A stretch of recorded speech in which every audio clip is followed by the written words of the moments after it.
Mwanamke masikini hana sababu ya kukwambia wewe mwanaume kuwa wewe ni masikini. No, wewe sio mwenye hilo jukumu la kurekebisha udhaifu wake. Wewe una jukumu la kurekebisha udhaifu wako. Umasikini umefanya wasichana wengi walio broke kuamini kwamba kama mwanaume hawapi pesa au hajashughulikia mahitaji yao ya kifedha, basi hawapendi. Kwanza, mbona wanawake mnatuchezea hivi? Mnatuona wapumbavu eti? Mpumbavu tu ndo hajui kama nyinyi wanawake ndio masikini wa kwanza hapa duniani. Kwao upendo wa kweli ni kuwachukulia kama yatima na kuchukua jukumu kamili la mahitaji ya matamanio yao yote ya kifedha, huku wao wakikulipa kwa ushauri mzuri na ngono, kana kwamba huo ndio mkataba wenu mliokubaliana, na wakati huo ndo mwongozo mbaya wa biashara kwa wewe mwanaume. Kijana, usiruhusu msichana yeyote ambaye hawezi kujilisha akushinikize utoe pesa zako. Ni bora kuitwa mchoyo na mwanamke kuliko kuwa masikini kwa kujaribu kumpendeza mwanamke. Fanya kila mtu arekebishe udhaifu wake katika maisha haya. Kama hawezi kujimudu kwa niaba yake, basi usihusike. Kama huwezi kumpenda bila kutumia pesa kila wakati, basi mwache abebe upendo wake kwa mwanaume mwingine aliye available kwa sasa, ili Mungu asikuadhibu kwa miaka 300 na adhabu hiyo ndo ije ikuue under 25 years.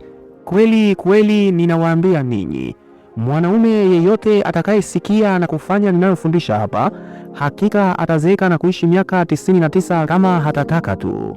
Nisikilize mwanangu, thamani ya mwanaume huongezeka kadri yanavyozeeka, mradi tu anaendelea kufanya kazi, kujijenga na kuwekeza kikamilifu katika maisha yake. Matokeo ya juhudi zake yataanza kuonekana taratibu na kutoa ushahidi unaoonekana kadri anavyozeeka.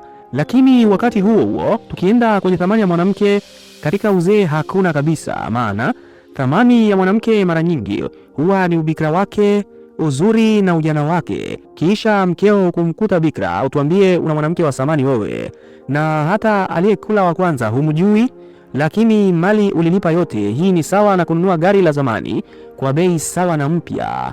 Na pia wanaume, hongereni sana, maana mnavumilia ise, mna uvumilivu mkubwa sana. Huwezi kutuambia una mke wa thamani na hukumkuta bikra. Subutu tukuambie kama hana thamani ulie. Thamani ya mwanamke hupungua kadri muda unavyokwenda na kumfanya kuwa mzigo kwa wanaume wenye thamani. Inamfanya awe mzigo, maana wanaume wana thamani ya juu kadri anavyozeeka. Hii ndiyo sababu kama kijana lazima huweke kipaumbele maendeleo ya kazi yako kwanza kuliko upendo na ndoa katika ujana wako, maana wewe sio mwanamke. Lakini kwa upande wa wanawake, anapaswa kuweka kipaumbele upendo, ndoa na maisha ya familia katika ujana wake. Yeye yuko kwenye mbio dhidi ya muda na maisha, sio wewe. Kwako wewe muda ni rafiki yako bro. Muda unakufanyia kazi kwa faida yako na kukuongezea thamani na manufaa yako kama mwanaume, na kukupa chaguo nyingi za wanawake kuchagua pale utakapokuwa tayari kuoa. Weka kipaumbele ukuaji wako, endeleza upya umakini wako katika ujana wako. Sheria yako na ya kike sio sawa kwako wewe na kwake. Wewe unaongeza thamani kadri unavyozeeka, wakati yeye anapungua thamani kadri anavyozeeka, na hivyo ndo anakuwa mzigo na chaguo lisilovutia kwa mwanaume wa thamani ya juu. Mchezo sio wa haki aise, lakini ndivyo ulivyo na inakubalika hivyo na inatakiwa kuwa hivyo milele. Sikiliza kwa makini bwana, kama hakukupa ubika wake, ujana wake, uzuri wake na kipindi chake cha thamani hakukupa, basi usimpe pesa zako za thamani. Punguza kujitoa kwako kwa wanawake waliokuisha brother. Ukifanikiwa kuchanua na kuongeza thamani kama mwanaume, hakuna upendo uliopotea wala uliopatikana mbele yako.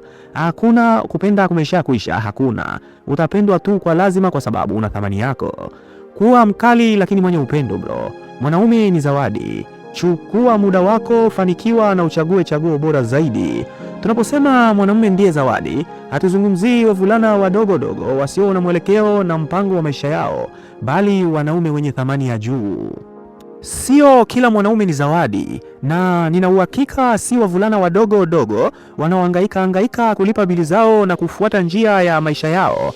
Wavulana ambao bado hawana tabia, hawana nidhamu, hawana kusudi na thamani yao hakuna yoyote, maana hata kibiashara wanakosa kutokana na ukosefu wa ukuaji binafsi na maendeleo ya bila makusudi. Wanaongezeka umri tu kila mwaka, lakini hawakui. Hawa ndio mizigo kwa mwanamke mwenye akili. Kama mwanaume, lazima ufanye kazi kwa bidii na muda mrefu juu yako mwenyewe ili kuwa mtu wa thamani, ili kuwa mtu wa tabia njema, ili kuwa mtu mwenye uwezo na kipato. Ni kufanya kazi kwa muda mrefu. Usikubali kubaki kwenye uwezo wako wa baadaye tu. Uwezo huo unaweza kukudanganya sana bro. Fanya kazi kwa makusudi, kwa kuhakikisha uwezo unaoonekana kwako ugeuke kuwa thamani halisi inayoweza kuonekana na kuhisiwa na watu wengine. Hapo ndipo unakuwa mwenye kuvutia kwa wanawake na kubaki kwenye uhitaji wao.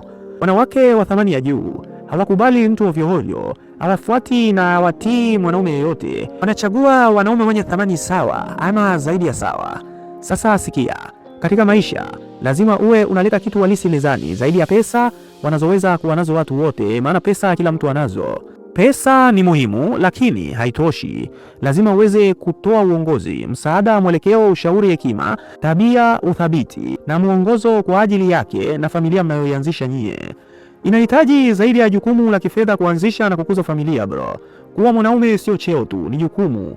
Ni jukumu unaloingia ndani yake. Basi sikia, mwaka huu anza kwa makusudi kufanya safari ya mabadiliko yanayohitajika ya kutoka kuwa mvulana kwenda kuwa mwanaume.